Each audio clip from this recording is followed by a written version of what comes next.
ਵਾਹਿਗੁਰੂ।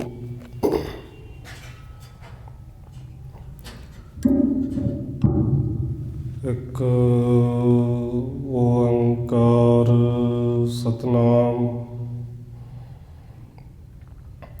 ਕਰਤਾ ਪੁਰਖ ਨਿਰਭਉ ਨਿਰਵੈਰ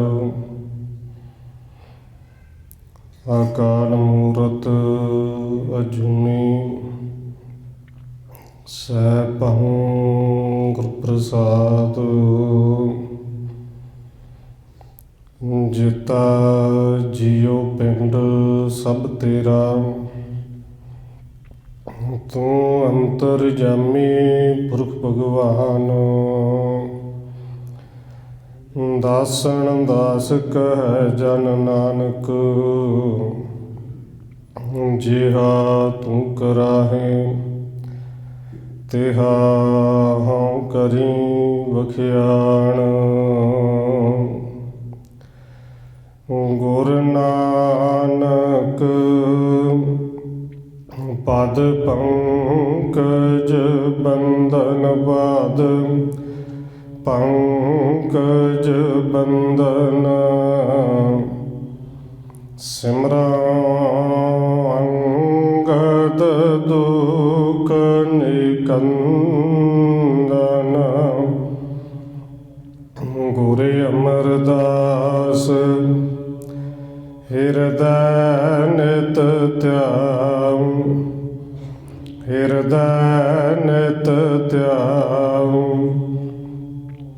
ਗੁਰ ਰਾਮਦਾਸ ਗੁਣ ਗਾਉ, ਗੁਰ ਅਰਜਨ ਬਿਘਨ ਕੇ ਨਾਸਕ, ਬਿਘਨ ਕੇ ਨਾਸਕ। ਗੁਰ ਹਰਿਗੋਬਿੰਦ ਸ਼ੁਭ ਸੁਮਤਿ ਪ੍ਰਕਾਸ਼ਕ। ਸ਼੍ਰੀ ਹਰਿ ਰਾਇ ਨਮੋ ਕਰ ਜੋਰੀ, ਨਮੋ ਕਰ ਜੋਰੀ। ਸ਼੍ਰੀ ਹਰਿ ਕ੍ਰਿਸ਼ਨ ਮਨਾ ਬਾਉਰੀ। ਗੁਰੂ ਤੇਗ ਬਹਾਦਰ ਪਰਮ ਕਿਰਪਾਲਾ ਜੀ, ਪਰਮ ਕਿਰਪਾਲਾ।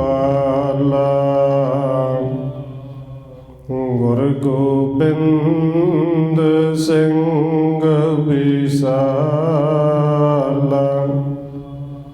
ਤਰੋਂ ਤਰਾ ਪਰ ਪੁਨ ਪੁਨ ਸੀਸਾ ਜੀ, ਪੁਨ ਪੁਨ ਸੀਸਾ। ਬੰਦੋ ਬਾਰ ਬਾਰ ਜਗਦੀਸ਼ਾ, ਤਰੋਂ ਤਰਾ ਪਰ ਪੁਨ ਪੁਨ ਸੀਸਾ ਜੀ, ਪੁਨ ਪੁਨ ਸੀਸਾ। ਬੰਦੋ ਬਾਰ ਬਾਰ ਜਗਦੀਸ਼ਾ।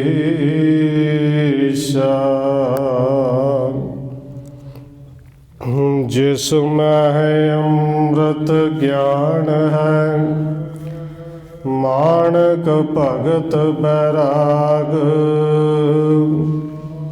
ਸ਼੍ਰੀ ਗੁਰੂ ਗ੍ਰੰਥ ਸਾਹਿਬ ਉਦਦ,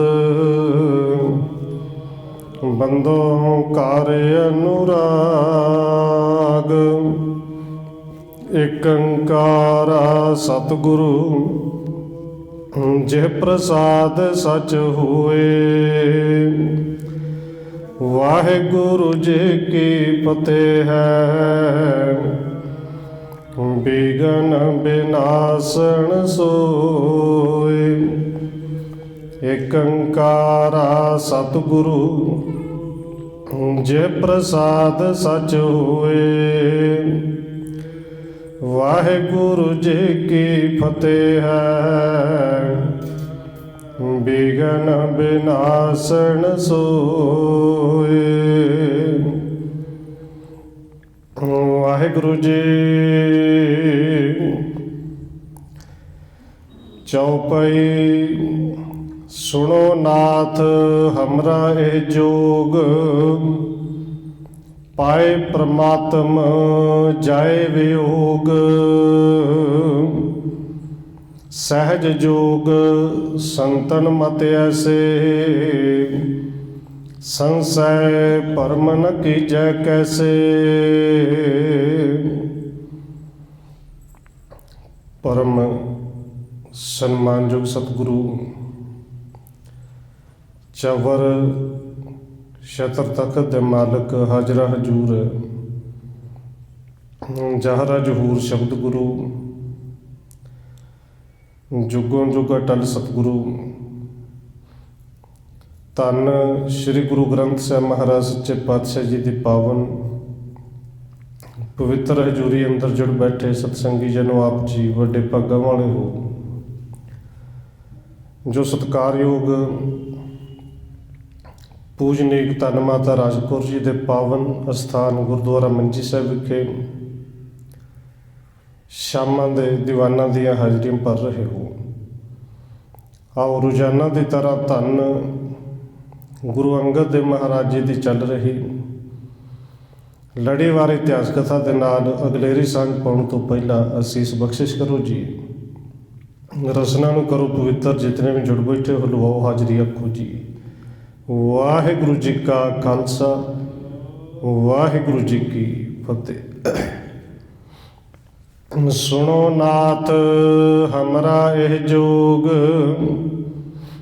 ਪਾਏ ਪ੍ਰਮਾਤਮ ਜਾਏ ਵਿਯੋਗ। ਕਵੀ ਰਾਜ ਕਵੀ ਸੰਤੋਖ ਸਿੰਘ ਜੀ ਅੱਗੇ ਲਿਖ ਰਹੇ ਨੇ ਕਿ ਜਿਵੇਂ ਕੱਲ੍ਹ ਆਪ ਜੀ ਨੇ ਸਰਵਣ ਕੀਤਾ ਸੀ, ਜੋਗੀ ਗੋਰਖਨਾਥ, ਭੰਗਰਨਾਥ, ਮਛੰਦਰਨਾਥ ਆਦਿਕ ਧੰਨ ਗੁਰੂ ਅੰਗਦ ਦੇਵ ਮਹਾਰਾਜ ਜੀ ਦੇ ਚਰਨਾਂ ਵਿੱਚ ਆਏ ਔਰ ਆ ਕੇ ਸਵਾਲ ਕੀਤਾ ਕਿ ਜੋਗ ਤੋਂ ਬਿਨਾਂ ਮਨ ਨਿਰਮਲ ਨਹੀਂ ਹੁੰਦਾ, ਅੰਦਰ ਆਤਮਾ ਨਿਰਮਲ ਨਹੀਂ ਹੁੰਦਾ,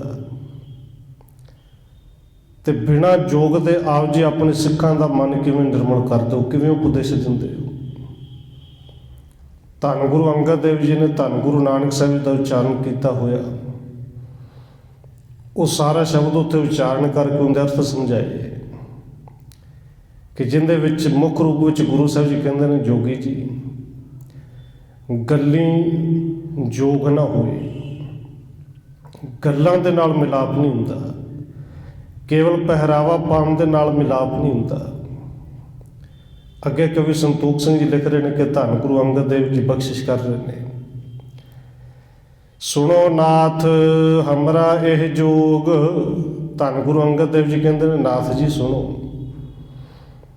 ਵੀ ਸਾਡਾ ਜੋਗ ਇਹੀ ਹੈ।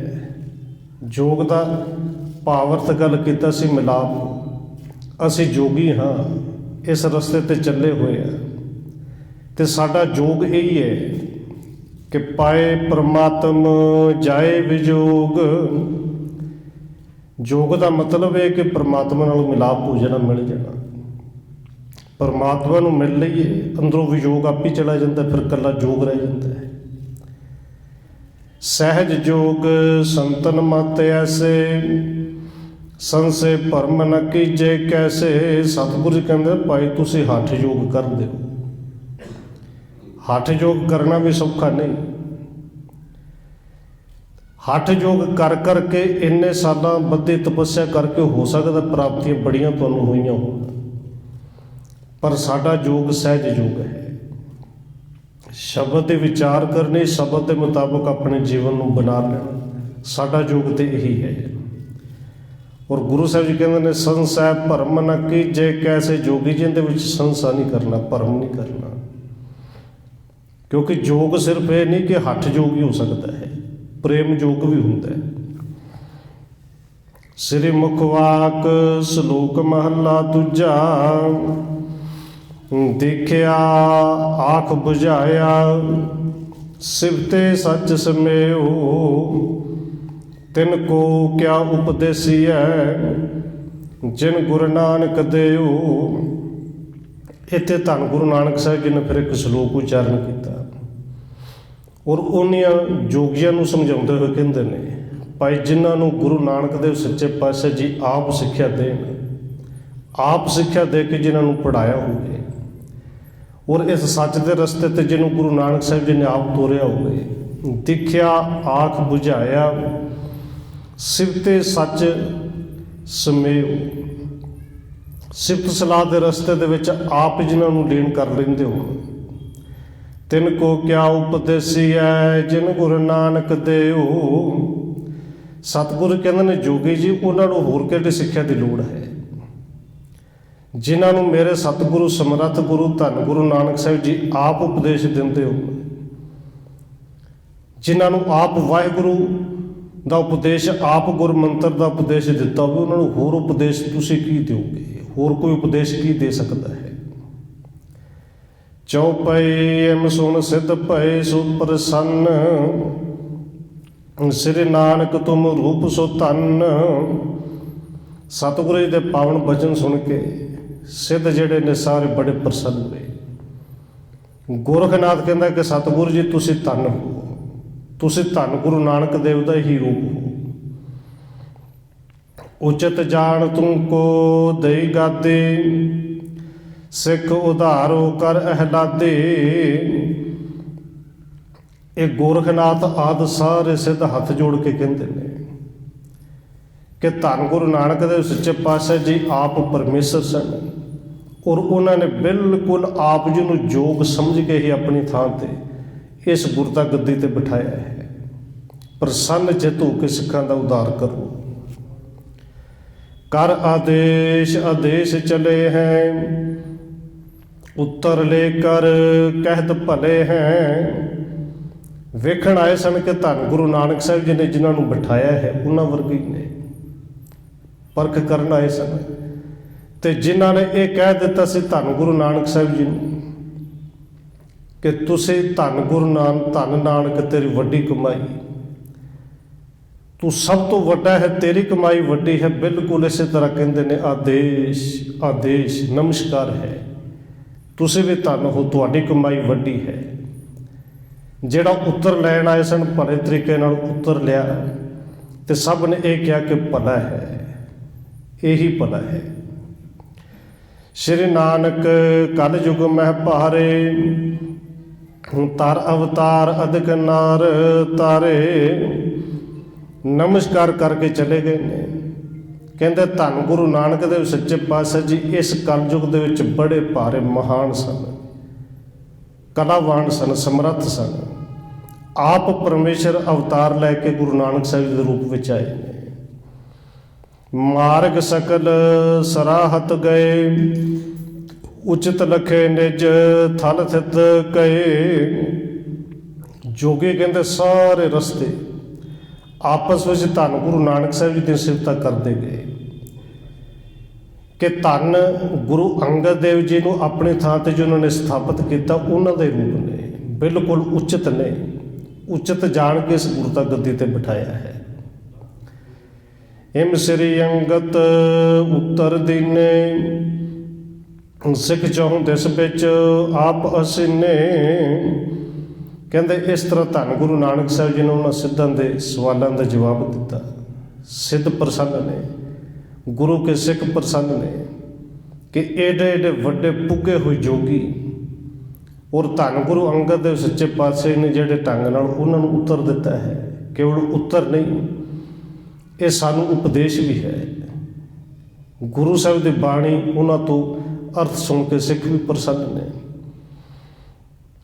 ਇਸ ਪ੍ਰਕਾਰ ਕੁਛ ਦਿਵਸ ਬਿਤਾਏ ਦਿਨ ਪ੍ਰਤ ਬਿਦਤੈ ਜਗ ਅਧਿਕਾਏ। ਕਹਿੰਦੇ ਇਸ ਤਰ੍ਹਾਂ ਕੁਝ ਦਿਨ ਬਤੀਤ ਕੀਤੇ ਔਰ ਜਿਹੜੀ ਨਿੱਤ ਦੀ ਕਿਰਿਆ ਸਨ ਉਹ ਕਰਦੇ ਸਨ। ਅੰਮ੍ਰਿਤ ਵੇਲੇ ਉੱਠਣਾ, ਨੇਮ ਦੇ ਵਿੱਚ ਜੁੜਨਾ, ਸੰਗਤ ਵਿੱਚ ਬੈਠਣਾ, ਆਸਾ ਕੀ ਵਾਰ ਦੇ ਕੀਰਤਨ ਤੋਂ ਬਾਅਦ ਕਥਾ ਸੁਣਨੀ। ਫਿਰ ਨਿੱਤ ਦਾ ਜਿਹੜਾ ਕੰਮ ਸੀ ਕਿ ਦੁਪਹਿਰ ਦੇ ਸਮੇਂ ਬੱਚਿਆਂ ਨਾਲ ਖੇਡਣਾ, ਨੌਜਵਾਨਾਂ ਦੀਆਂ ਕੁਸ਼ਤੀਆਂ ਕਰਾਉਣੀਆਂ, ਉਸੇ ਤਰ੍ਹਾਂ ਗੁਰੂ ਸਾਹਿਬ ਜੀ ਕਰਦੇ ਰਹੇ। ਦਿੱਲੀ ਕਾ ਹੁਮਾਯੂ ਬਾਦਸ਼ਾਹੂ, ਭਇਓ ਰਾਜ ਪਟ ਸਭ ਜਗ ਮਾਹੂ। ਉਧਰ ਕਵੀ ਸੰਤੋਖ ਸਿੰਘ ਜੀ ਲਿਖਦੇ ਨੇ ਕਿ ਭਾਈ ਰਾਮ ਕੌਰ ਜੀ ਨੇ ਦੱਸਿਆ ਕਿ ਦਿੱਲੀ ਦਾ ਉਸ ਵੇਲੇ ਬਾਦਸ਼ਾਹ ਸੀ ਹੁਮਾਯੂ, ਤੇ ਦਿੱਲੀ ਦੇ ਬਾਦਸ਼ਾਹ ਦਾ ਮਤਲਬ ਸੀ ਸਾਰੇ ਮੁਲਕ ਦਾ ਉਹ ਬਾਦਸ਼ਾਹ, ਚੱਕਰਵਰਤੀ ਬਾਦਸ਼ਾਹ ਬੜਾ ਵੱਡਾ ਹੈ, ਉਹਦੀ ਬਾਦਸ਼ਾਹਤ ਬੜੀ ਵੱਡੀ ਹੈ। ਅਕਬਰ ਤੋਂ ਬਾਅਦ, ਬਾਬਰ ਤੋਂ ਬਾਅਦ ਇਹ ਜਿਹੜਾ ਹੁਮਾਯੂ ਗੱਦੀ ਤੇ ਬੈਠਾ ਹੋਇਆ ਹੈ। ਦਵੈ ਭਰਾਤਾ ਪਠਾਨ ਵੱਡ ਸੂਰੇ, ਵੱਡ ਉਮਰਾਵ ਸੋ ਕੀਨ ਹਦੂਰੇ। ਕਹਿੰਦੇ ਦੋ ਪਠਾਨ ਸਨ, ਦੋ ਭਰਾ ਨੇ ਕਿ ਜਿਨ੍ਹਾਂ ਨੇ ਵੱਡੇ ਵੱਡੇ ਹਾਕਮਾਂ ਨੂੰ, ਕਈਆਂ ਵੱਡੇ ਵੱਡੇ ਰਾਜੇ ਨੂੰ ਆਪਣੇ ਅਧੀਨ ਕਰ ਲਿਆ। ਬਿਗਰ ਪਰੇ ਦਿੱਲੀ ਪਤ ਸੰਗ, ਗਰ ਪਠਾਨ ਚਾਹਤ ਪੇ ਜੰਗ। ਦਿੱਲੀ ਦਾ ਬਾਦਸ਼ਾਹ ਕਿਉਂਕਿ ਸਭ ਤੋਂ ਆਪਣੇ ਆਪ ਨੂੰ ਵੱਡਾ ਸਮਝਦਾ ਸੀ। ਇਹਨਾਂ ਦੋਵਾਂ ਭਰਾਵਾਂ ਨੂੰ ਇਹ ਦਬਾਉਣ ਦਾ ਯਤਨ ਕੀਤਾ, ਕਿਸੇ ਗੱਲ ਤੋਂ ਆਪਸ ਵਿੱਚ ਵਿਗੜ ਪਏ। ਔਰ ਇਹਨਾਂ ਦੋਵਾਂ ਭਰਾਵਾਂ ਨੇ ਆਪਸ ਦੇ ਵਿੱਚ ਫਿਰ ਸਲਾਹ ਕੀਤੀ। ਔਰ ਇਹ ਦੋਵੇਂ ਭਰਾ, ਜਿਨ੍ਹਾਂ ਦਾ ਨਾਮ ਵੀ ਅੱਗੇ ਕਵੀ ਸੰਤੋਖ ਸਿੰਘ ਨੇ ਲਿਖਿਆ ਹੈ ਕਿ ਭਾਵੇਂ ਜੰਗ ਕਰਨੀ ਪਵੇ ਪਰ ਇਹਦੇ ਅੱਗੇ ਝੁਕਣਾ ਨਹੀਂ। ਏਕ ਸਲੇਮ ਸ਼ਾਹ ਤਿਸ ਨਾਮ, ਸ਼ੇਰ ਸ਼ਾਹ ਦੂਸਰ ਬਲਧਾਮ। ਕਹਿੰਦੇ ਇੱਕ ਪਠਾਨ ਦਾ ਨਾਂ ਸਲੇਮ ਸ਼ਾਹ ਸੀ, ਦੂਸਰਾ ਬੜਾ ਬਲਵਾਨ, ਤੇ ਨਾਂ ਉਹਦਾ ਸ਼ੇਰ ਸ਼ਾਹ। ਸ਼ੇਰ ਸ਼ਾਹ ਸੂਰੀ ਵੀ ਕਹਿੰਦੇ ਨੇ। ਆਕੇ ਦੁਰਗ ਪ੍ਰਯਾਗ ਕਰ ਲੀਨਾ, ਸਕਲ ਸਮਾਜ ਯੁੱਧ ਕੋ ਕੀਨਾ। ਇਹ ਦੋਵੇਂ ਸ਼ੇਰ ਸ਼ਾਹ ਤੇ ਸਲੇਮ ਸ਼ਾਹ ਇਸ ਬਾਦਸ਼ਾਹ ਹੁਮਾਯੂ ਤੋਂ ਆਕੀ ਹੋ ਕੇ ਇਹਨਾਂ ਨੇ ਜੰਗ ਸ਼ੁਰੂ ਕਰ ਦਿੱਤਾ। ਇਲਾਹਾਬਾਦ ਦਾ ਇੱਕ ਕਿਲ੍ਹਾ ਜਿਹੜਾ ਹੈ ਹੁਮਾਯੂ ਦਾ ਕਿਲ੍ਹਾ, ਜੰਗ ਕਰਕੇ ਉਸ ਕਿਲ੍ਹੇ ਨੂੰ ਜਿੱਤ ਕੇ ਆਪਣੇ ਅਧੀਨ ਕਰ ਲਿਆ। ਸੁਣ ਹੁਮਾਯੂ ਨੇ ਕੀਨ ਚੜਾਈ, ਮੋਹ ਪੈਸਾ ਨਾ ਬਹੁ ਸਮੁਦਾਈ। ਜਦੋਂ ਹੁਮਾਯੂ ਨੇ ਸੁਣਿਆ ਕਿ ਸ਼ੇਰ ਸ਼ਾਹ ਨੇ ਮੇਰੇ ਕਿਲ੍ਹੇ ਦੇ ਉੱਤੇ ਕਬਜ਼ਾ ਕਰ ਲਿਆ ਹੈ ਔਰ ਲੜਾਈ ਕਰਨ ਵਾਸਤੇ ਤਿਆਰ ਬੈਠਾ ਹੈ, ਇਹ ਸੁਣ ਕੇ ਹੁਮਾਯੂ ਨੂੰ ਲੱਗਦਾ ਸੀ ਕਿ ਮੇਰੇ ਕੋਲ ਸੂਰਬੀਰ ਬੜੇ ਨੇ, ਸੈਨਾ ਬੜੀ ਹੈ। ਚੜਾਈ ਕਰ ਦਿੱਤੀ ਕਿ ਕਿਲ੍ਹਾ ਜਾ ਕੇ ਅੱਜ ਹੀ ਖਾਲੀ ਕਰਾ ਲੈਣਾ ਹੈ। ਤਿੰਨ ਕੇ ਨਿਕਟ ਅਲਪ ਹੀ ਇਹ, ਹੱਥੋਂ ਕੇ ਬੰਦੋ ਚੜ ਇਮ ਚਹੇ। ਹੁਮਾਯੂ ਸੋਚਦਾ ਕਿ ਉਹਨਾਂ ਕੋਲ ਕਿੰਨੇ ਕੁ ਸਿਪਾਹੀ ਨੇ, ਥੋੜ੍ਹੀ ਜਿਹੀ ਫੌਜ ਹੈ। ਚੜਾਈ ਕਰਕੇ ਜਾਂ ਤਾਂ ਉਹਨਾਂ ਨੂੰ ਮਾਰ ਦਿਆਂਗਾ, ਮਾਰ ਮੁਕਾਵਾਂਗਾ, ਜਾਂ ਫੜ ਕੇ ਕੈਦ ਵਿੱਚ ਪਾ ਦਿਆਂਗਾ। ਪਹੁੰਚ ਪ੍ਰਯਾਗ ਜੰਗ ਕੋ ਠਾਨਾ, ਦੋਹ ਦਿਸ ਬਾਜੇ ਬਜੇ ਮਹਾਨਾ। ਇਹਨੇ ਇਲਾਹਾਬਾਦ ਪਹੁੰਚ ਕੇ ਜੰਗ ਸ਼ੁਰੂ ਕਰ ਦਿੱਤਾ। ਨਗਾਰੇ ਵੱਜ ਗਏ, ਦੋਵਾਂ ਪਾਸੇ ਤੋਂ ਜੰਗ ਛਿੜ ਗਈ। ਨਿਕਸੇ ਤਬ ਪਠਾਨ ਦਵੈ ਭਾਈ, ਲਸ਼ਕਰ ਮਿਲਤੇ ਮਚੀ ਲੜਾਈ। ਕਿਉਂਕਿ ਅਸਲ ਵਿੱਚ ਜਿਹੜੇ ਜੰਗ ਯੁੱਧ ਨੇ ਨਾ, ਉਹ ਬਹੁਤੇ ਸੈਨਾ ਨਾਲ ਤੇ ਬਹੁਤੇ ਬੰਦਿਆਂ ਨਾਲ ਨਹੀਂ ਜਿੱਤੇ ਜਾਂਦੇ। ਇਹ ਜੰਗ ਯੁੱਧ ਇੱਕ ਦੇ ਅੰਦਰ ਜਜ਼ਬਾ ਹੋਵੇ, ਅੰਦਰ ਉਹ ਸੂਰਬੀਰਤਾ ਵਾਲੀ ਗੱਲ ਹੋਵੇ, ਤੇ ਫਿਰ ਬੰਦੇ ਤਾਂ ਭਾਵੇਂ ਦੋ ਹੀ ਹੋਣ, ਉਹ ਕਿਸੇ ਦੇ ਸਾਹਮਣੇ ਝੁਕਦੇ ਨਹੀਂ। ਇਹਨਾਂ ਕੋਲ ਤਾਂ ਫਿਰ ਉਹ ਕੁਝ ਸਹਿਣਾ ਹੈ। ਇਹ ਕਹਿੰਦੇ ਬਿਲਕੁਲ ਦ੍ਰਿੜ ਹੋ ਕੇ ਬਾਹਰ ਨਿਕਲੇ ਨੇ। ਤਬੇ ਪਠਾਨ ਗਹੀ ਕਿਰਪਾਨੈ, ਭਏ ਸਮੁਖ ਗਣ ਸੁਪਟਣ ਹਾਨੇ। ਕਹਿੰਦੇ ਦੋਵਾਂ ਪਠਾਨਾਂ ਨੇ, ਭਰਾਵਾਂ ਨੇ ਕਿਰਪਾਨਾਂ ਖਿੱਚੀਆਂ। ਇਹਨਾਂ ਕੋਲ ਜਿੰਨੀ ਕੁ ਸੈਨਾ ਸੀ, ਤੋਹਫਾ ਜਾਂ ਬੰਦੂਕਾਂ ਹਥਿਆਰ ਲਏ ਸਾਹਮਣੇ ਹੋ ਗਏ। ਲੜਾਈ ਦੇ ਵਿੱਚ ਮਰਨ ਤੇ ਮਾਰਨ ਲਈ ਤਿਆਰ ਹੋ ਗਏ।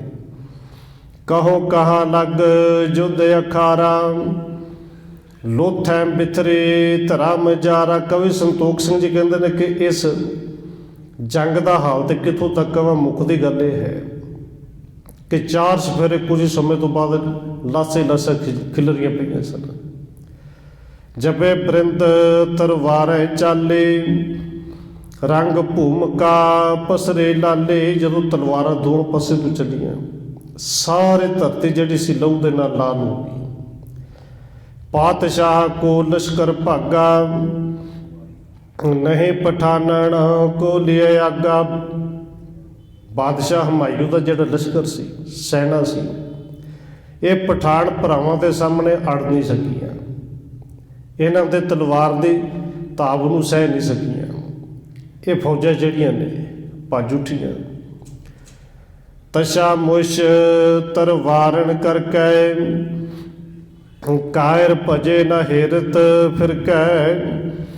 ਪਠਾਣਾ ਨੇ ਹਮਾਯੂ ਦੀ ਫੌਜ ਤੇ ਐਸੀ ਕੱਟ ਵੱਢ ਕੀਤੀ ਕਿ ਇਹ ਕਾਇਰ ਹੋ ਕੇ ਡਰਪੋਕਾਂ ਦੀ ਤਰ੍ਹਾਂ ਹਮਾਯੂ ਦੀ ਫੌਜ ਜਿਹੜੀ ਇੰਨੀ ਭੱਜੀ ਕਿ ਇਹਨਾਂ ਨੇ ਪਿੱਛੇ ਮੁੜ ਕੇ ਵੀ ਨਹੀਂ ਦੇਖਿਆ। ਤਬ ਹਮਾਯੂ ਰਜਧਾਨੀ ਤਿਆਗੇ, ਲਸ਼ਕਰ ਮਰਿਓ ਚਲਿਓ ਤਬ ਭਾਗੇ। ਕਹਿੰਦੇ ਉਦੋਂ ਹਮਾਯੂ ਨੂੰ ਆਪਣੀ ਰਾਜਧਾਨੀ ਇਹ ਦਿੱਲੀ ਵੀ ਛੱਡਣੀ ਪਈ, ਕਿਉਂਕਿ ਸੈਨਾ ਜਿੰਨੀ ਲੈ ਗਿਆ ਸੀ, ਕੁਝ ਮਰ ਗਈ, ਕੁਝ ਭੱਜ ਗਏ, ਤੇ ਖਤਰਾ ਸੀ ਹੁਣ ਉਹ ਦਿੱਲੀ ਵੀ ਆਉਣਗੇ, ਫੜ ਲੈਣਗੇ ਜਾਂ ਮਾਰ ਦੇਣਗੇ। ਦਿੱਲੀ ਛੱਡ ਕੇ ਭੱਜ ਉੱਠਿਆ। ਵਿਆਕੁਲ ਹੈ ਹਮਾਯੂ ਤਬ ਕਹਿਓ, ਸੇਵਕ ਨਿਜ ਨਜੀਕ ਜੋ ਲਹਿਓ। ਹੁਣ ਦਿੱਲੀ ਤੇ ਛੱਡੀ, ਤੇ ਦਿੱਲੀ ਛੱਡਣ ਲੱਗਿਆ ਹਮਾਯੂ ਜਿਹੜਾ ਵਿਆਕੁਲ ਉੱਠਿਆ। ਆਪਣੇ ਨੇੜ ਦੇ ਜਿਹੜੇ ਸੇਵਕ ਨੇ ਉਹਨਾਂ ਨੂੰ ਕਹਿਣ ਲੱਗਿਆ, ਸਿਰ ਨਾਨਕ ਕੋ ਸੇਵਕ ਪੂਰਾ, ਹੈ ਕਿ ਨਹੀਂ ਗਾਦੇ ਪਰ ਰੂਰਾ।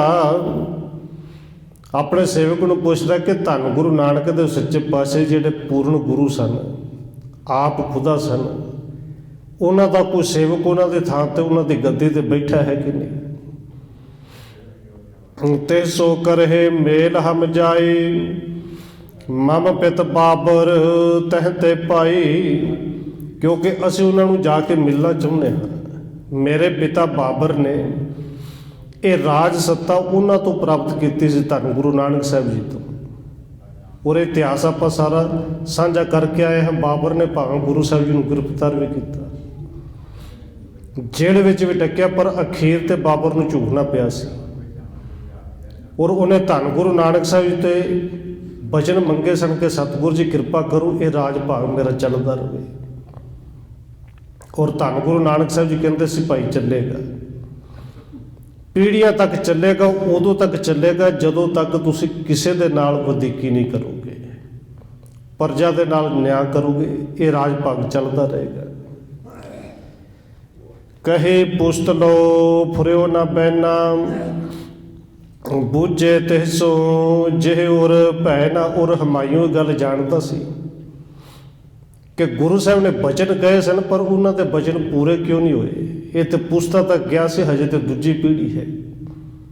ਬਾਬਰ ਤੇ ਮੇਰੇ ਪਿਤਾ ਨੂੰ ਕਿਹਾ ਸੀ ਬਚਨ, ਪਰ ਸਾਡਾ ਰਾਜ ਤੇ ਹੁਣੇ ਚਲਾ ਗਿਆ। ਮੈਂ ਪੁੱਛਣ ਵਾਸਤੇ ਜਾਣਾ ਹੈ ਕਿ ਸਾਡਾ ਰਾਜ ਚਲਾ ਕਿਉਂ ਗਿਆ। ਤਬ ਵਜ਼ੀਰ ਨੇ ਕਹਾ ਸੁਣਾਈ, ਗੁਰ ਅੰਗਦ ਬੈਠਿਓ ਤਿਹ ਥਾਈ। ਉਦੋਂ ਹਮਾਯੂ ਦੇ ਵਜ਼ੀਰ ਨੇ ਦੱਸਿਆ ਕਿ ਉਹਨਾਂ ਦੇ ਥਾਂ ਤੇ ਧੰਨ ਗੁਰੂ ਅੰਗਦ ਦੇਵ ਸੱਚੇ ਪਾਤਸ਼ਾਹ ਜੀ ਗੁਰਤਾ ਗੱਦੀ ਤੇ ਬਿਰਾਜਮਾਨ ਨੇ, ਖਡੂਰ ਸਾਹਿਬ ਦੀ ਪਾਵਨ ਧਰਤੀ ਤੇ ਰਹਿੰਦੇ ਨੇ। ਆਰਪ ਕਾਮਲ ਵਲੀ ਵਿਲਾਇਤ, ਮਿਲ ਮਕਸੂਦ ਚਲੋ ਤੇ ਸਾਇਤ। ਕਹਿੰਦੇ ਪੂਰਨ ਬ੍ਰਹਮ ਗਿਆਨੀ ਨੇ, ਆਰਫ ਕਾਮਲ, ਕਿਉਂਕਿ ਉਹ ਜਿਹੜੇ ਨੇ ਤੁਰਕ ਨੇ, ਉਹਨਾਂ ਦੀ ਬੋਲੀ ਦੇ ਵਿੱਚ ਬ੍ਰਹਮ ਗਿਆਨੀ ਨੂੰ ਉਹ ਕਾਮਲ ਵਲੀ ਕਹਿੰਦੇ ਨੇ। ਉਹ ਕਾਮਲ ਵਲੀ ਨੇ, ਦੂਰ ਦੂਰ ਦੇਸ਼ਾਂ ਦੇ ਵਿੱਚ ਉਹਨਾਂ ਦੀ ਬੜੀ ਪ੍ਰਸਿੱਧੀ, ਬੜੀ ਚੜ੍ਹਾਈ ਹੈ। ਭਲੋ ਵਿਚਾਰ ਆਪਨੇ ਕਿਨੋ, ਬੂਝੋ ਤਿਨ ਇਹ ਪਦ ਜਿਨ ਦਿਨੋ। ਇਹ ਮੰਤਰੀ ਕਹਿੰਦਾ ਕਿ ਬਾਦਸ਼ਾਹ, ਇਹ ਤੇ ਤੁਸੀਂ ਬੜੀ ਚੰਗੀ ਵਿਚਾਰ ਕੀਤੀ ਹੈ, ਇਹ ਤਾਂ ਬੜਾ ਵਿਚਾਰ ਕੀਤਾ ਹੈ ਕਿ ਜਾ ਕੇ ਉਹਨਾਂ ਨੂੰ ਮਿਲੋ ਔਰ ਪੁੱਛੋ ਜਿਨ੍ਹਾਂ ਨੇ ਇਹ ਪਦਵੀ ਦਿੱਤੀ, ਇਹ ਵਰ ਦਿੱਤਾ ਕਿ ਪੁਸਤ ਦਰ ਪੁਸਤ ਤੁਹਾਡਾ ਰਾਜ ਚੱਲੇਗਾ। ਸੁਣਤ ਖਡੂਰ ਹਮਾਯੂ ਆਇਓ, ਸ੍ਰੀ ਅੰਗਦ ਜੀ ਜਹਾਂ ਸੁਹਾਇਓ। ਇਹ ਸੁਣ ਕੇ ਹਮਾਯੂ ਜਿਹੜਾ ਖਡੂਰ ਸਾਹਿਬ ਪਹੁੰਚਿਆ, ਜਿੱਥੇ ਧੰਨ ਗੁਰੂ ਅੰਗਦ ਦੇਵ ਸੱਚੇ ਪਾਤਸ਼ਾਹ ਜੀ ਉਸ ਵੇਲੇ ਸੁਭਾਏਮਾਨ ਸਨ। ਸੰਗ ਬਾਲਕਨ ਖੇਲਤ ਬੈਸੇ, ਹਰ ਕਸ਼ੋਕ ਜਿਨ ਮਹਿ ਨਹਿ ਕੈਸੇ। ਤੇ ਨਿੱਤ ਦੀ ਤਰ੍ਹਾਂ, ਕਿਉਂਕਿ ਦੁਪਹਿਰ ਦਾ ਸਮਾਂ ਸੀ, ਔਰ ਜਿਹੜਾ ਤੀਜਾ ਪਹਿਰ ਹੈ ਇਹ ਗੁਰੂ ਸਾਹਿਬ ਜੀ ਬਾਲਕਾਂ ਨਾਲ ਖੇਡ ਕੇ ਉਸ ਤੋਂ ਬਾਅਦ ਕੁਸ਼ਤੀਆਂ ਵੱਡੇ ਨੌਜਵਾਨਾਂ ਦੀ ਖੇਡ ਵੇਖ ਕੇ ਫਿਰ ਸ਼ਾਮ ਨੂੰ ਦੀਵਾਨ ਵਿੱਚ ਸਜਦੇ ਸਨ। ਧੰਨ ਗੁਰੂ ਅੰਗਦ ਦੇਵ ਜੀ ਬਾਲਕਾਂ ਦੇ ਨਾਲ ਉਸ ਵੇਲੇ ਖੇਡਾਂ ਖੇਡ ਰਹੇ ਨੇ, ਔਰ ਖੇਡਾਂ ਦੇ ਵਿੱਚ ਉਹਨਾਂ ਨੂੰ ਪੜ੍ਹਾ ਵੀ ਰਹੇ ਨੇ। ਹੁਣ ਬੰਧਨ ਠਾਨ ਮਾਯੂ ਖਰਿਓ, ਤਿਸ ਦਿਸ ਰੁਖ ਗੁਰ ਨੈਕ ਨ ਕਰਿਓ। ਜਾ ਕੇ ਹੁਮਾਯੂ ਨੇ ਨਮਸਕਾਰ ਕੀਤੀ, ਹੱਥ ਜੋੜ ਕੇ ਨਮਸਕਾਰ ਕਰਕੇ ਉੱਥੇ ਖੜਾ ਰਿਹਾ। ਔਰ ਧੰਨ ਗੁਰੂ ਅੰਗਦ ਦੇਵ ਜੀ ਨੇ ਉਧਰ ਰੱਤਾ ਪਰ ਵੀ ਧਿਆਨ ਨਾ ਕੀਤਾ, ਕਿਉਂਕਿ ਗੁਰੂ ਵਾਸਤੇ ਤੇ ਬੱਚੇ ਵੀ ਉਵੇਂ ਦੇ, ਬਜ਼ੁਰਗ ਵੀ ਉਵੇਂ ਦੇ। ਉਹ ਭਾਵੇਂ ਫਿਰ ਬਾਦਸ਼ਾਹ ਹੋਵੇ ਤੇ ਭਾਵੇਂ ਕੋਈ ਰੰਕ ਗਰੀਬ ਹੋਵੇ। ਪਰਚਤ ਰਹੇ ਬਾਲਕਨ ਸਾਥ, ਸਭ ਘਟ ਕੇ ਜਾਣਤ ਜਗਨਾਥ। ਇਹ ਨਹੀਂ ਕਿ ਗੁਰੂ ਸਾਹਿਬ ਨੂੰ ਪਤਾ ਨਹੀਂ ਲੱਗਾ, ਉਹ ਤੇ ਘਟ ਦੇ ਜਾਣਨ ਵਾਲੇ ਨੇ ਪਤਾ ਤੇ ਲੱਗ ਗਿਆ ਹੁਮਾਯੂ ਆਇਆ ਹੈ। ਪਰ ਗੁਰੂ ਸਾਹਿਬ ਜੀ ਕਿਉਂਕਿ ਉਹ ਸਮਾਂ ਬਾਲਕਾਂ ਦਾ, ਬੱਚਿਆਂ ਦਾ ਸੀ, ਬੱਚਿਆਂ ਦੇ ਨਾਲ ਉਸੇ ਤਰ੍ਹਾਂ ਖੇਡਦੇ ਰਹੇ। ਤਬ ਹੁਮਾਯੂ ਮਨ ਕੋਪ ਵਿਸਿਖਾ, ਨਹਿ ਇਸਨੇ ਮੇਰੀ ਦਿਸ ਦੇਖਾ। ਔਰ ਇਹ ਜਿਹੜੇ ਰਾਜ ਗੱਦੀ ਹੈ ਨਾ, ਅਸਲ ਵਿੱਚ ਜੇ ਕਿਸੇ ਨੇ ਕਿਹਾ ਤੇ ਸੱਚ ਹੀ ਕਿਹਾ, ਰਾਜੋ ਤਪੋ ਰਾਜ ਤੇ ਰਾਜੋ ਨਰਕ। ਇਹ ਨਰਕਾਂ ਤੱਕ ਲੈ ਜਾਂਦੀ ਹੈ। ਬਾਦਸ਼ਾਹ ਹੈ, ਭਾਵੇਂ ਹਾਰ ਕੇ ਆਇਆ ਹੈ, ਪਰ ਇਹ ਵੇਖ ਕੇ ਗੁੱਸਾ ਬੜਾ ਚੜਿਆ ਕਿ ਛੋਟੇ ਛੋਟੇ ਬਾਲਕਾਂ ਨਾਲ ਖੇਡ ਰਹੇ ਨੇ, ਹੈ ਤੇ ਫਕੀਰ ਹੀ, ਮੇਰੇ ਵੱਲੇ ਦੇਖਿਆ ਵੀ। ਦਵੈ ਘਟਕਾ ਮੈਂ ਠੰਡ ਹੋ ਰਹਿਓ, ਕਛੂ ਪ੍ਰਭਾਵ ਨਾ ਮਨ ਮੈਂ ਲਾਇਓ। ਕਿਉਂਕਿ 2 ਘੜੀਆਂ ਤੇ ਇਹ ਖਲੋ ਕੇ ਵੇਖਦਾ ਰਿਹਾ ਕਿ ਹੁਣ ਵੇਖਣਗੇ 2 ਘੜੀਆਂ ਲੱਗ ਗਈਆਂ। ਇਹਨਾਂ ਨੇ ਮੇਰਾ ਪ੍ਰਭਾਵ ਜਾਣਿਆ ਹੀ ਨਹੀਂ ਕਿ ਬਾਦਸ਼ਾਹ ਆਇਆ ਹੈ। ਗਇਓ ਰਾਜ ਮੈਂ ਹੋਇਓ ਦੀਨ, ਪਾਸ ਕਰੋ ਇਨ ਕੀਣ ਨ ਚੀਨ। ਕਹਿੰਦੇ ਮੇਰਾ ਰਾਜ ਚਲਾ ਗਿਆ ਹੈ। ਬਾਦਸ਼ਾਹ ਮਨ ਵਿੱਚ ਸੋਚ ਰਿਹਾ, ਮੈਂ ਅਧੀਨ ਹੋ ਕੇ ਇਹਨਾਂ ਦੇ ਕੋਲ ਆ ਕੇ ਹੱਥ ਜੋੜ ਕੇ ਖਲੋਤਾ, ਇਹਨਾਂ ਨੇ ਮੈਨੂੰ ਪਛਾਣਿਆ ਹੀ ਨਹੀਂ, ਮੇਰੇ ਵੱਲੇ ਦੇਖੀ। ਇਹਨਾਂ ਦਾ ਪਤਾ ਲੱਗੀ ਹੋਵੇਗਾ ਕਿ ਨਾਲ ਇੰਨੇ ਬੰਦੇ ਨੇ, ਘੋੜੇ ਨੇ, ਕੋਈ ਆਇਆ ਚੱਲ ਕੇ। ਉਚਿਤ ਮਾਰਬੇ ਹਿਰਦੇ ਵਿਚਾਰ, ਧਰਿਓ ਹਾਥ ਕਬਜੇ ਤਲਵਾਰ। ਇਸ ਬਾਦਸ਼ਾਹ ਨੇ ਆਪਣੀ ਤੁਹੀਨ ਸਮਝੀ ਕਿ ਇੱਕ ਫਕੀਰ ਹੋ ਕੇ ਮੇਰੇ ਵੱਲੇ ਵੇਖੇ ਵੀ ਨਾ ਤੇ ਕਹਿੰਦੀ ਬਾਦਸ਼ਾਹਤ। ਇਹਨੇ ਤਲਵਾਰ ਦੀ ਮੁੱਠੀ ਨੂੰ ਹੱਥ ਪਾ ਰਿਹਾ ਕਿ ਜੇ ਕੋਈ ਮੈਨੂੰ ਝੁੱਕ ਕੇ ਸਲਾਮ ਹੀ ਨਾ ਕਰੇ, ਜੇ ਸਲਾਮ ਨਹੀਂ ਕਰਨਾ ਘੱਟੋ ਘੱਟ ਸਲਾਮ ਦਾ ਜਵਾਬ ਦੇ ਦੇਵੇ, ਤੇ ਨਾ ਦੇਵੇ ਤੇ ਮੇਰੇ ਸਾਹਮਣੇ ਕੌਣ ਖਲੋ ਸਕਦਾ, ਮਾਰ ਹੀ ਨਾ ਮੁਕਾਵਾਂ। ਹੱਥੋਂ ਖੈਂਚ ਕਰ ਔਰ ਮੈਂ ਠਾਨੇ, ਤਬ ਮੋਕੋ ਇਹ ਸ਼ਾਹ ਪਛਾਨੇ। ਕਿ ਇੱਕ ਵਾਰੀ ਕਹਿੰਦੇ ਮਾਰ ਕੇ ਤਲਵਾਰ ਇਹਨਾਂ ਨੂੰ ਮਾਰ ਹੀ ਨਾ ਮੁਕਾਵਾਂ, ਫਿਰ ਇਹ ਜਾਣਨ ਕਿ ਕੋਈ ਬਾਦਸ਼ਾਹ ਆਇਆ ਸੀ। ਮੁੱਠੀ ਨੂੰ ਹੱਥ ਪਾਇਆ, ਡਰਾਉਣ ਦਾ ਯਤਨ ਕੀਤਾ। ਉਦੈ ਭਇਓ ਐਂਚਨ ਕੋ ਜਬੈ, ਮੁਸ਼ਟ ਸੰਗ ਕਰ ਚਿਮਟਿਓ ਤਬੈ। ਕਹਿੰਦੇ ਜਦੋਂ ਤਲਵਾਰ ਨੂੰ ਮਿਆਨ ਦੇ ਵਿੱਚੋਂ ਲੱਗਾ ਕੱਢਣ ਬਾਹਰ, ਕਿ ਮੈਂ ਤਲਵਾਰ ਲੈ ਕੇ ਅੱਗੇ ਜਾਵਾਂ, ਪਰ ਤਲਵਾਰ ਦੇ ਮੁੱਠੀ ਨਾਲ ਹੱਥ ਜੁੜ ਗਿਆ, ਮਿਆਨ ਦੇ ਵਿੱਚੋਂ ਬਾਹਰ ਨਾ ਹੋਵੇ। ਇਹ ਤੂੰ ਉਹ ਤੋਂ ਹੋਤ ਨਾ ਰਹਿਓ ਹਿਲਾਏ, ਸਾਰੋ ਬਨ ਹਾਰਿਓ ਸੁਲਗਾਏ। ਤਲਵਾਰ ਨੂੰ ਹੇਠਾਂ ਉੱਪਰ ਖਿੱਚੀ ਜਾਏ, ਕਦੇ ਉੱਪਰ ਨੂੰ ਕਰਕੇ ਖਿੱਚੇ, ਕਦੇ ਸੱਜੇ ਕਦੇ ਖੱਬੇ, ਪੂਰਾ ਜ਼ੋਰ ਲਾ ਲਿਆ ਪਰ ਹਿਲਾਇਆ ਤਲਵਾਰ ਜਿਹੜੀ ਹਿੱਲੀ ਨਹੀਂ। ਮਿਆਨ ਦੇ ਵਿੱਚੋਂ ਤੇ ਅੱਧਾ ਇੰਚ ਵੀ ਨਹੀਂ ਬਾਹਰ ਆਈ। ਮਨ ਮੂਰਖ ਪਛਤਾਵਣ ਲੱਗਾ, ਕਰਿਓ ਖੋਟ ਮੈਂ ਹੁਤੋ ਅਭਾਗਾ। ਤਲਵਾਰ ਨੇ ਤੇ ਕਿੱਥੇ ਹੋਣਾ ਸੀ, ਮੁੱਠੀ ਦੇ ਨਾਲ ਹੱਥ ਵੀ ਜੁੜ ਗਿਆ, ਹੱਥ ਛੱਡਣ ਦਾ ਯਤਨ ਕੀਤਾ, ਹੱਥ ਵੀ ਨਾ ਛੁੱਟੇ। ਇਹ ਮੂਰਖ ਫਿਰ ਪਛਤਾਏ ਕਿ ਆਇਆ ਤੇ ਕੁਝ ਲੈਣ ਸਾ, ਮੇਰੇ ਤੇ ਕਿਸਮਤ ਹੀ ਖਰਾਬ ਆ, ਭਾਗਾ ਹੀ ਨਿਕਲਿਆ। ਕਿ ਮੈਂ ਮੂਰਖ ਨੇ ਇਹ ਵੀ ਨਹੀਂ ਸਮਝਿਆ ਕਿ ਮੈਂ ਕੁਝ ਮੰਗਣ ਆਇਆ, ਮੰਗਤਾ ਬਣ ਕੇ ਆਇਆ। ਇੱਥੇ ਵੀ ਬਾਦਸ਼ਾਹ ਬਣ ਕੇ ਆ ਗਿਆ। तब श्री अंगत कर उतनैन, दीन भयो पिख उचरे बैण। जदों हमायूं दीन हो गया, अपने अंदरों पछतावा इन्हें महसूस किया, फिर धन गुरु अंगद देव जी ने अपने नैन उपर किए, फिर इहदे वाले देखिया। शेर शाह सो कछ न बसायो, खड़ग हतन हम पार चले आयो।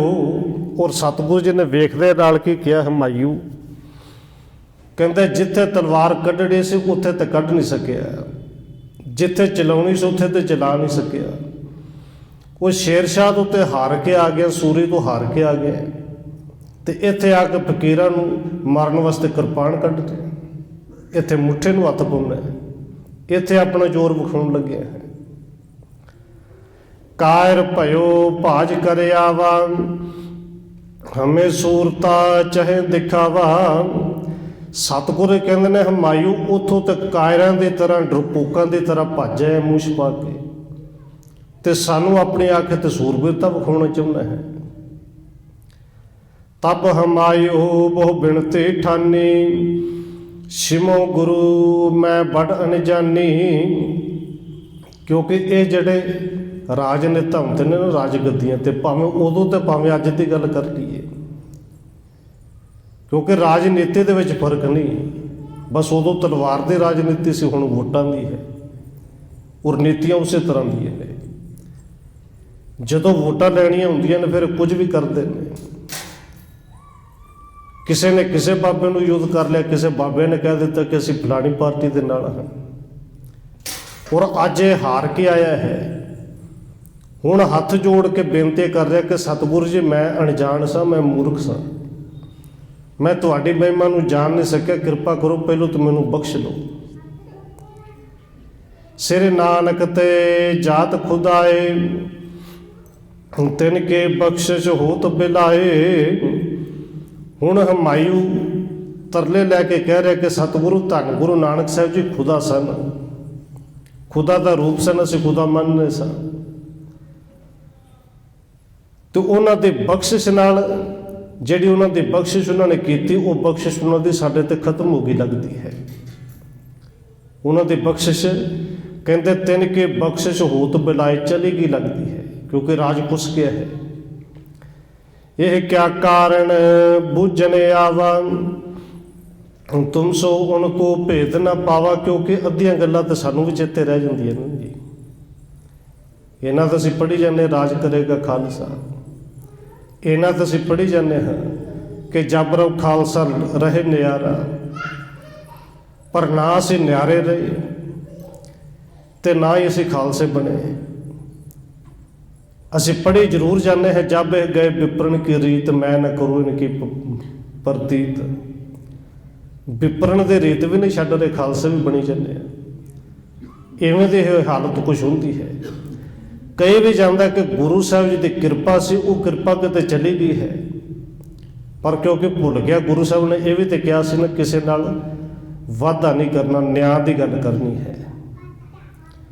ये पूछ रहा कि मैं तो पूछण आया कि कारण की होया कि गुरु साहब की बख्शिश साडे तो खत्म क्यों हो गई।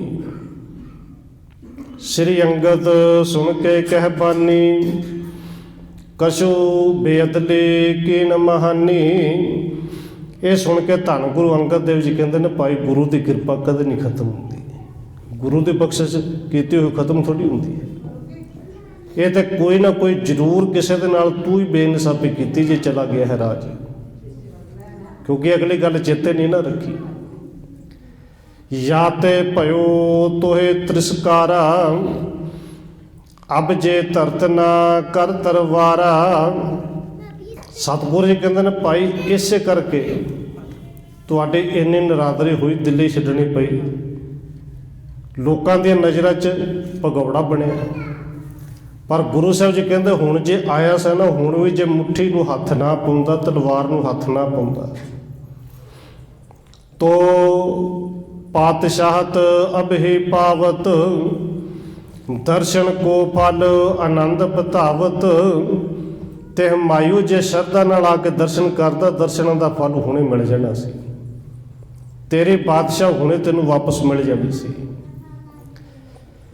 जाए विलायत अब फिर आवो, छत्र तख्त दिल्ली पुण पावो। पर धन गुरु अंगद देव जी कहते हैं बादशाह फिर भी तू अपनी भुल जिहड़ी है वो साडे तो बख्शाली है, शरण विच आया है, गुरु के दर ते आया है। तो ये धन गुरु नानक साहब जी का दर वो है, इतों खाली कोई नहीं जाता। तेरा तख्त तेरी बादशाह तेनों मिलेगी जरूर, पर हुण साडे बचन मन विलायत जा, क्योंकि अफगानिस्तान तो आया सी हमला करके, अपने देश वापस जा, फिर आई भावें थोड़े दिन बाद आ जाए, पर एक बारी जा, वापस आई तेनों राज तेरा मिल जाएगा। सुन इम गयो विलायत थान, तह ते लश्कर लीन महान। गुरु साहब के बचन सुन के नमस्कार की। हिमायू वापस विलायत अपने देश गया, उत्थे जाके ने जाके होर सैना इकट्ठी की। हिंदुस्तान करे सर आए, खान नाम सबहन मरवाए। कहते समा कुछ पा के इन्हें फिर हिंदुस्तान ते हमला किया। जिन्हें पठान सन जिन्हें काबज होए सन उन्होंने मरवा दिता। सतगुर बेपरवाह नित राग द्वैस जित नाहे। और ये गल समझ आ गई कि गुरु साहब जी बेपरवाह ने, उन्होंने दे अंदर किसी लिए कोई वैर कोई विरोध कोई खास मित्रता नहीं, उन्होंने वास्ते सारे इक्को जे ने। ये राज भागू नूं दोबारे मिलिया। करे भावना पाए तिम जे नर चल टिक जाहे। तो इस अध्याय नूं खत्म करदिया अखीर ते कवि संतोख सिंह जी लिखते हैं कि भावना जिवें दी कोई लैके गुरु साहब के चरणों में आवे, करे भावना पाए तिम, फल उवें दा ही मिलता है। क्योंकि गुरु साहब की कृपा सब ते करते हैं, पर वो भांडा कोई कृपा लैण वाला बन के आवे तो कृपा लैके चला जाता है। वो भांडा जे हंकार भर के कुछ होर तरह की भावना लैके आवे तो फल उन्होंने भी मिलता है, उस तरह का मिलता है। इत्थे अध्याय भी खत्म किया, समय की भी समाप्ति है। हुई भुलों की खिमा। आओ एक 2 मिनट होर रसना के नाल हाजिरी लवाइए, फिर समाप्ति है जी। वाहेगुरु वाहेगुरु वाहेगुरु वाहेगुरु।